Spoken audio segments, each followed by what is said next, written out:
अलबेले किस्सों की दास्तां के सिलसिले शुरू हुए बनके कहानियां कहानियां।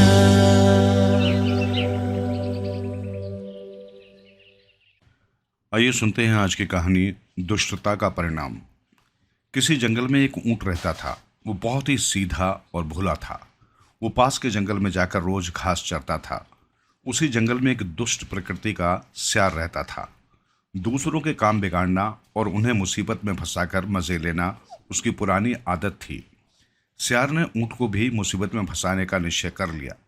उसने ऊंट से कहा, ऊंट चाचा, तुम रोज घास खाते हो, रोज घास खाते खाते तुम्हारा मन नहीं उब जाता? ऊंट बोला, भतीजे, मेरी किस्मत में तो रोज घास खाना ही लिखा है। यदि मैं घास नहीं खाऊंगा तो मुझे भूखा ही रहना पड़ेगा। स्यार ने कहा, चाचा, प्रयास करने से तो सब कुछ मिल जाता है। मैं तो बांस भी खाता हूँ और मूली, टमाटर, गाजर पास के खेतों में जाकर खा लेता हूँ। हरी सब्जियाँ और फल खाने से तो मेरे बाल और गाल दोनों लाल हो गए हैं।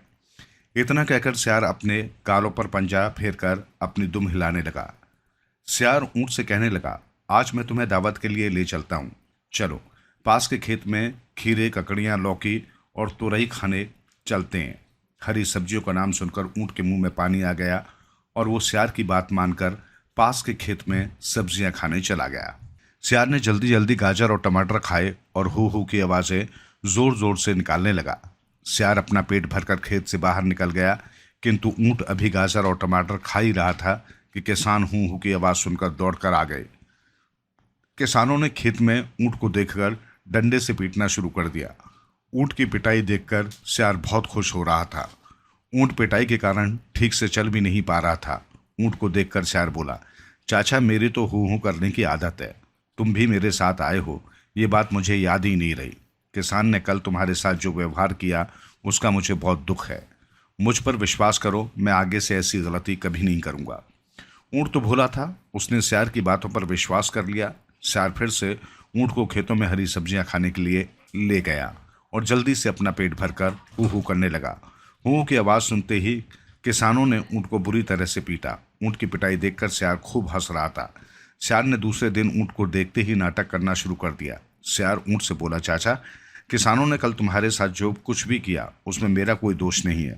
वो एक हादसा ही था। कल जब मुझे एक सांप ने काटा तो मैं हूँ करने लगा। इतना कहकर स्यार ऊंट को अपना पंजा दिखाने लगा, जिस पर किसी कांटे के चुभने का निशान था। स्यार ने रोते हुए कहा, चाचा, तुम्हारी कल जो पिटाई हुई उसका मुझे बहुत दुख है। मैं तो सारी रात सो नहीं सका। आज भी मेरी आंखें लाल है। यदि आप आज मेरे साथ खेत में खीरे खाने नहीं गए तो मैं समझ लूँगा कि आपने मुझे माफ़ नहीं किया। मुझे अपने आप पर बहुत शर्म आ रही है। ऊँट फिर से स्यार के साथ चल दिया। स्यार ऊँट के भोलेपन पर जोर जोर से हंस रहा था। स्यार अपना पेट भरने के बाद फिर से हू करने लगा। किसान ने मार मार कर ऊँट की सारी हड्डियां तोड़ दी। ऊँट के शरीर पर इतनी चोटें थी कि वो 2 दिन घास खाने के लिए जंगल में भी नहीं गया। तीसरे दिन जब ऊँट घिसटता हुआ जंगल की ओर जा रहा था कि स्यार ने उसे देख लिया। ऊँट की नज़र भी स्यार पर पड़ गई। ऊँट ने कहा, स्यार, तुम धोखेबाज हो, मैं तुम्हें कभी माफ़ नहीं करूँगा। स्यार बोला, चाचा, मैंने तुम्हें धोखा नहीं दिया, तुम्हारी अकल ने ही तुम्हें धोखा दिया है।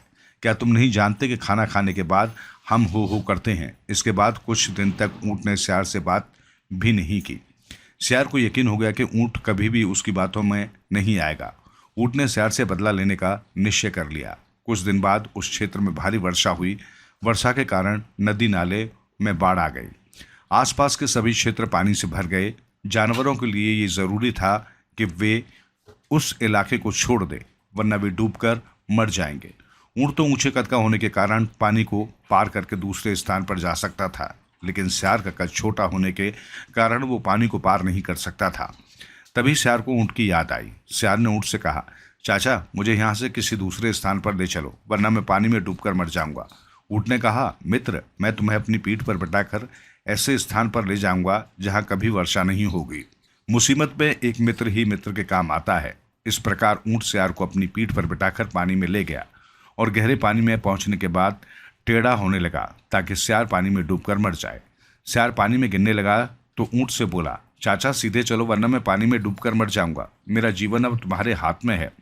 ऊँट ने हंसते हुए कहा, तुम मूर्ख हो, क्या तुम नहीं जानते हो कि हम ऊंट पानी में जाते ही लौटने लगते हैं, इसलिए मेरी ये आदत नहीं बदल सकती। इतना कहकर ऊंट ने पानी में गोता लगाया तो सियार गिर पड़ा और पानी में डूबकर मर गया। सियार को मरा देखकर ऊंट जोर जोर से हंसने लगा। सियार ने जो ऊंट के साथ दुष्टता का व्यवहार किया, उसकी कीमत उसे अपनी जान देकर चुकानी पड़ी।